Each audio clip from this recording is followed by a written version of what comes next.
पहले भगवान के स्वागत करे ले तो बन जान है ना। एक बार मोरे राम बल अंगना सजाओ ना, चौक पुराओ ना, बिरहा बढ़ाओ ना। मोरे राम बल, मोरे राम बल अंगना सजाओ ना, बिरहा बढ़ाओ ना, चौक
मोरे राम बल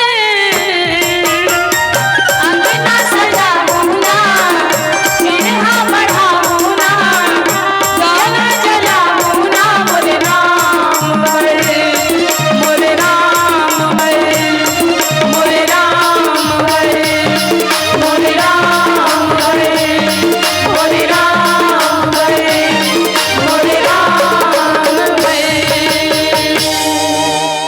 बोली राजा रामचंद्र की।